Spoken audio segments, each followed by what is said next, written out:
There's never enough time to do all the nothing you want. Welcome to AMI Audiobook Review, the weekly podcast where we chat all things audiobooks, and I'm your host, Ramya Amuddin. The quote from the start of our episode today is that by Bill Watterson. And you know, it's very true because it's the winter, and I remembered that this is the time of year that we should be doing a lot of nothing. The days are shorter, but the nights seem to feel long and very, very long. So lots of excuses and opportunities to do nothing at all and cancel on social plans and stay home and read books and watch TV and just relax, maybe nap. But somehow the holidays, the festivities, the chatter, the everything, the Christmas music even, makes you feel like time is still flying. But that's only until winter solstice. So a couple more days and then we'll be on the other side again. Let's take a glance at the CELA homepage. This is the Center for Equitable Library Access at celalibrary.ca. And the three featured titles up there right now are Blackwater Falls by Asma Zianet Khan. This is a police procedural fiction, which we paused or played a while back, so you can check that episode out. Artificial Divide by Robert Kinjet. And this is an anthology, which we haven't explored on the show yet, but maybe, hopefully, to come. And the last one up there, Love from Mecca to Medina by S.K. Ali. And this is a family stories, a contemporary romance also. Another nice hunker down and listen type of book in this weather and climate. Check it out at celalibrary.ca. We're checking in with an avid reader today, and she is the president of PAL Reading Services. She's also speaking to the importance of that organization and her love for audiobooks. That's Danielle McLaughlin, and she's coming up in a second on AMI Audiobook Review.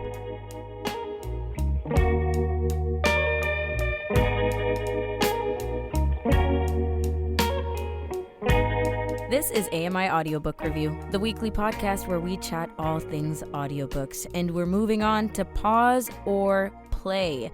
We haven't heard about this title in our introduction segment because it's not one of the featured titles on CELA, the Center for Equitable Library Access. However, you can find it at celalibrary.ca. It's available in human narration. And it's called, brace yourselves, Towards a Contextual Psychology of Disableism, Routledge Advantages of Disability Studies. This is by Brian Watermeyer, and it was released in 2012. So keep that in mind as we go through this synopsis. About 10 years ago, this was released. In recent years, disability studies has been driven by a model of disability which focuses on the social and economic oppression of disabled people. Although an important counterbalance to a pathologizing model, the social model risks presenting an impoverished and disembodied view of disability, one that ignores the psychological nature of oppression and its effects. This innovative work argues that a psychological framework of disability is an essential part of developing a more cohesive disability movement. Brian Watermeyer introduces a new integrated approach using psychoanalysis to tackle the problem of conceptualizing psychological process of life with disableism. Psychoanalytic ideas are applied to social responses to impairment, making sense of discrimination in its many forms, as well as problems in disability politics and research. The perspective explores individual psychological experiences whilst retaining a rigorous critique of social forces of oppression. The argument shows how it's possible to theorize the psychological processes and impressions of discriminatory society without pathologizing disadvantaged individuals. Drawing on sociology, social anthropology, psychology, and psychoanalysis, as well as clinical material, this work shapes a view of disabled subjectivity which is embodied, internal, and political. presenting a range of conceptual ideas which describe psychological dynamics and predicaments concerning disabled people in an exclusionary and prejudiced world. This volume is an important new contribution, now 10 years old, to the literature. Okay, so as we digest exactly what this brings to us and the topics it explores, let's go around the table and find out who would pause and who would play. Nazreen, over to you first as tradition. Pause or play? Now, normally I would like to breeze through a book. I don't know if you know this about me, but I don't like to think too much when I'm at peace, whether it's doing any sort of activity. Like when I'm listening to a book, it's nice to just, what do you call it? Thoughtless thinking? Mindless reading, you know? But Rom-com this stuff. book, exactly. But this book really caught my attention. I know it seems intimidating, but at the same time, it's so interesting how it goes in depth about disableism, the psychology of it, the sociology of it. I really am so interested to learn more about that and go and dive into it. So I'm gonna say play. Okay, yeah. I mean, learning is definitely the underlined, bold, italicized word here, because there's a ton that whether you have any exposure to disability yourself or to this kind of learning, or you're in education, etc., there's something being brought to the table here, and it's got a lot of substance. Danielle, pause or play? Oh, I think I'd play it as well as Nazreen. It sounds very interesting. As you know, I'm very interested in rights-based learning and education, and a lot of that has a psychological component. What is ableism? What is disableism? It sounds like this would delve into some of those topics. And also, it also sounds like it has some ideas on what can we do about it. So, yeah, I would be very interested to hear, the philosophy that the author is using to analyze the psychology of able or disableism, and the ways in which people with disabilities have been oppressed, and how people they justify it. How does the large community, the community at large, justify the oppression of people with disabilities? I would definitely give this one a play too, Ramya. Well, and I'm curious because in my personal life, at least, we've been having more of these conversations that have to do with the emotional, the psychological, the generational impact of how disability is viewed, and how we continue to talk about it. But I'm curious on your end if the time makes a difference. The fact that this was released 10 years ago, do you think that we would have already heard about these challenges? I think we will have heard about the challenges. That doesn't mean we've done anything about them. Sure. I was actually reading something that was written about the role of what was then the Soviet Union, but the writer referred to it as Russia, and how you can't trust Russia. And I thought, this sounds like it was written yesterday, and it was written 70 years ago. And I'm thinking, some things don't change, and I would, the language might be different. We might talk about ableism instead of disableism. We might use different kind of code words for psychological principles. My guess is that the context remains the same. So yes, you make allowances for things that are dated, particularly language. But I think that you can always learn. And do we learn from the past? This might help us decide whether we do or not. Yeah. Is history yet again repeating itself? Yeah. Definitely an interesting one. And if you want to check it out yourself, it's called Towards a Contextual Psychology of Disableism, Routledge Advances in Disability Studies by Brian Watermeyer, released in 2012, available at celalibrary.ca, among many other places, I'm sure. And now, as we've already been doing, we're checking in with an avid audiobook listener, book reader, opening up the space to review, discuss, recommend, browse, conceptualize, and reminisce on audiobooks. And we're welcoming in for the first time Danielle McLaughlin, who it's not the first time we're hearing of her or from her, because she is one of the weekly voices on Kelly and Company, soon to be Kelly and Ramya, on AMI for her Know Your Rights segment. And she's also the president and passionate volunteer of PAL Reading Services, which I want to talk about with you in a second, Danielle. But first of all, welcome to the show. Well, thank you so much for inviting me. I'm very honored to have been invited. I can't wait to hear what you people are up to, and also brag about PAL Reading Services. Yeah, of course.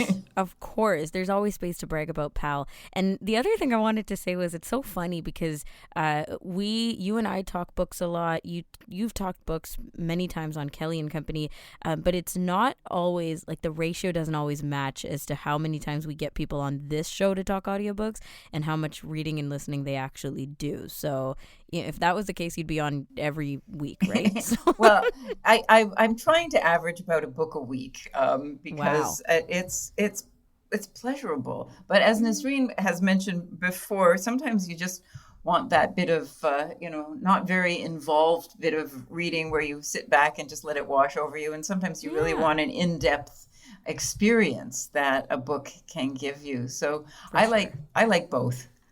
Hey, and this quote that we picked for today's episode kind of gives me a bit of that vibe too. So discuss this a little bit with me, Danielle, because I'm just curious. It says, "There's never enough time to do all the nothing you want." And this is by Bill Watterson. So I'm curious because it's winter now, and you living in the Greater Toronto area in your Toronto winters, do you do a lot of nothing around this time it's of hard. It's hard to fit it in. So you agree completely. I totally agree. I thought that when I retired 6 years ago that I would be left with these sort of huge gaps of time, and somehow that really hasn't happened. Maybe I'm sure it's my fault, because I find things that either I want to do or that I think need to be done. Yeah, and then I really think, gosh, that's fun. I think I'll do that again. And then, but what about that part where I was just going to sit by the window and look, and feel the sunshine come in? Well, I can always do that another day, right? So you can. Yeah, you can. And reading books and these kind of not involved reading, as you and Nasreen pointed out, are nice ways to embrace some of that nothing.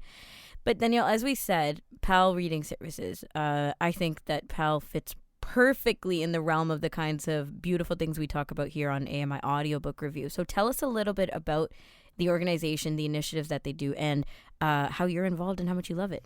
Okay, I will. Well, the mission of PAL Reading is to provide, upon request, free audio recorded versions of print material which give persons with vision impairments or other disabilities access to lifelong learning choices. I am a volunteer as well as the president of the board of directors. And I have to tell you that part of my taking up my time when I should be doing nothing has been the enormous pleasure of going into the studio and recording books I never would have thought to read myself. So all of the recordings are done by human beings. I'm very fond of human beings. I have to say that I have a bit of a prejudice against machine-read books. They just don't do it for me. I really do like real life humans doing that, not computer-generated ones.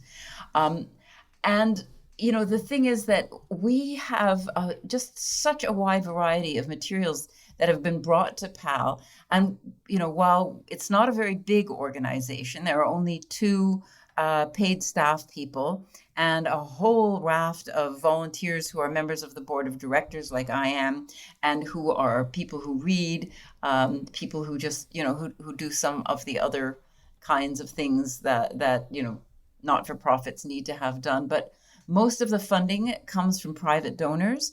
There has been a grant from the City of Toronto. We were basically Toronto focused, but because the pandemic really required meetings to be held online, we've reached out a little bit farther across the province, which is very nice. But we have private donors who are also foundations. So that's been very helpful. And when people learn about PAL, they often learn about PAL because they're looking to have something read that they can't get on CELA because we don't duplicate CELA's purposes, or they can't get through another source where a human being reads the book. What kinds of books have you read that you can think of at the top of your head that are interesting to reflect on? Well, I read a novel written in mathematical formulae, and I have to say that my reading of math has improved enormously since I started at PAL, and so is my understanding. I've read quite a bit of philosophy of physics. Which is, they keep handing me the scientific stuff. I'm not entirely sure why, but I also have read. You know exactly where to take the breath. Yeah, I think they're taking their anger out on me or something. Right. But it turns out that as I'm reading this stuff, I'm learning so much, and I imagine the person for whom I'm reading it enjoying it. And we've had a client in past years who had a collection of some fairly old books that, certainly were never recorded and are not accessible really in any fashion. So while reading it, I'm aware that I'm giving somebody access to something that he cherished before losing his sight, before losing his vision, and now he can have it back again. And that makes me feel very, very happy.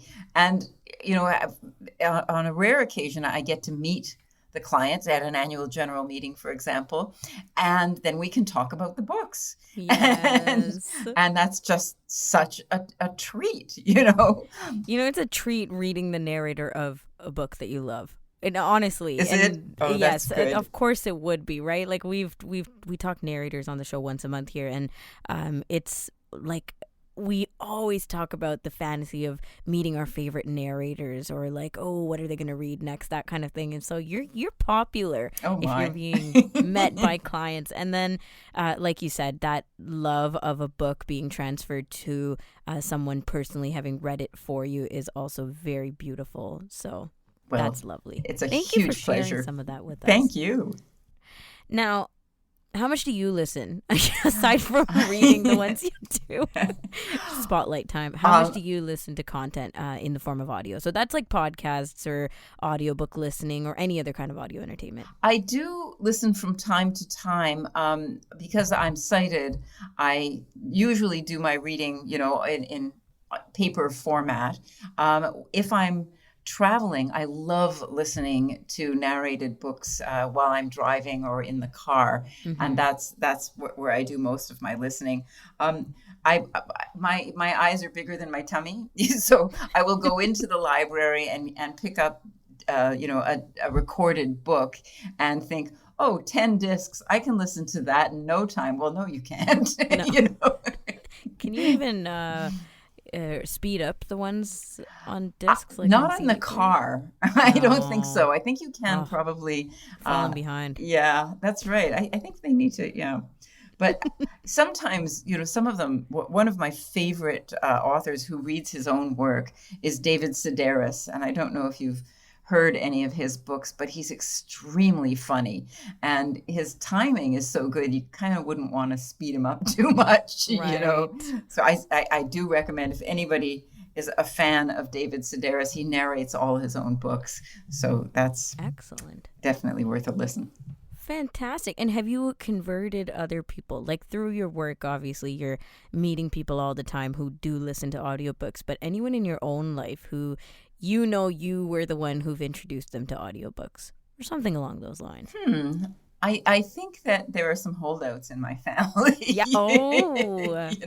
People conversions who say, in process. Yeah. As long as I can get it in extremely large font, I'm going to read it on my Kobo or my e-reader, and I'm good. And besides, I don't have time to listen to it, that sort of thing. But Well, we'll get you back this time next year and find out how exactly. That's right. Yeah. Because we believe in you. Thank we you. need more guests on the show. Okay, so. Well, thank you. Yeah. Now, you have a recommendation for us. Now, is this something you're currently reading right now or something that you just love? I really love this writer. I finished reading this particular book maybe 2 months ago, and then went on to read 3 more books by the same author because I really enjoyed her writing.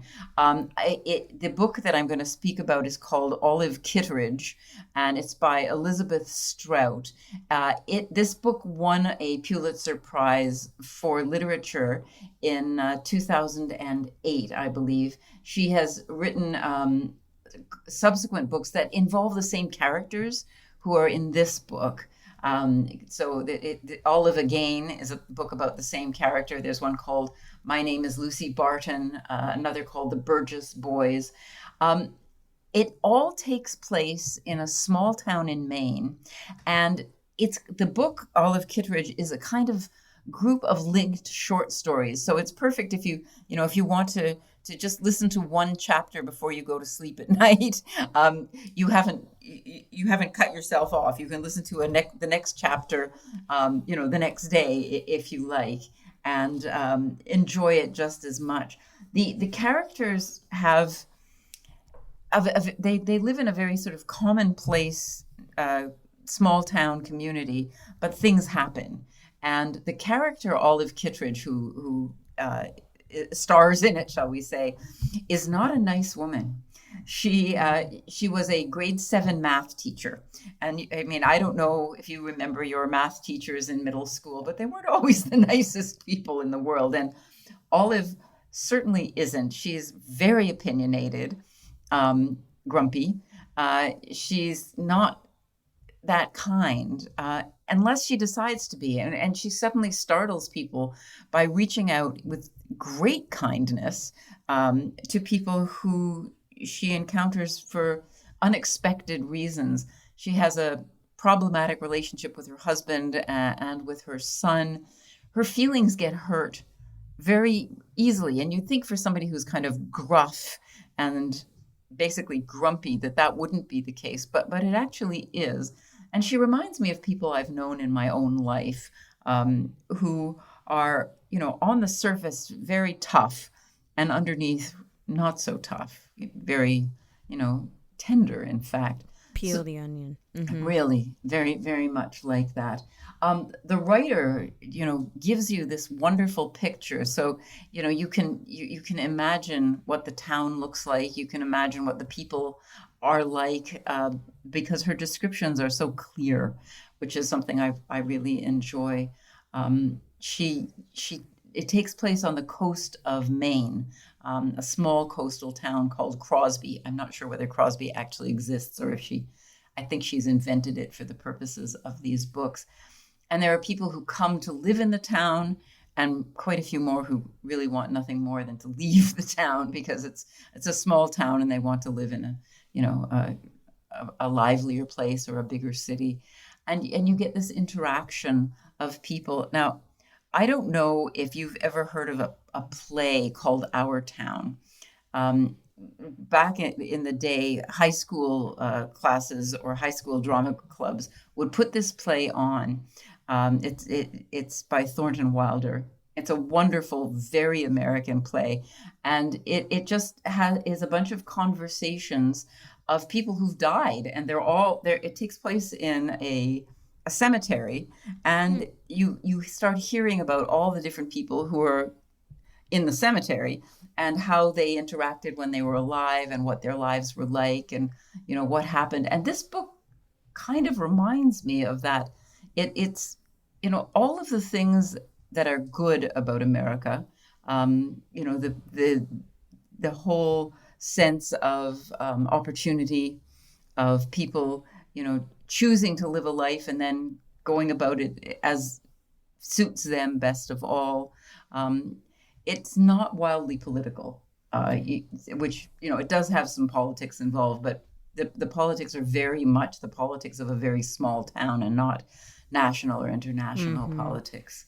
Which is very refreshing to think about It in is. the kind of climate we were living in right now. So true, Ramya. I mean, sometimes you just need a relief from that, don't you? Absolutely. Yeah. And yet, it's not fully taking everything and anything out of context. It's not a fantasy, but it's just a different way of feeling or remembering, as you say, a small town life. Danielle, we'll pause right there, but thank you so much for joining us on this episode of Audiobook Review, and I'm sure we'll get you back in future, so you keep reading. I shall, and thank you so much for this wonderful opportunity. Take care. You can find the title and author in our show notes for today's podcast episode. That was Danielle McLaughlin. Catch her weekly on Kelly and Ramya, launching January 9, 2023 on AMI. And until the next episode of AMI Audiobook Review, happy audiobook listening.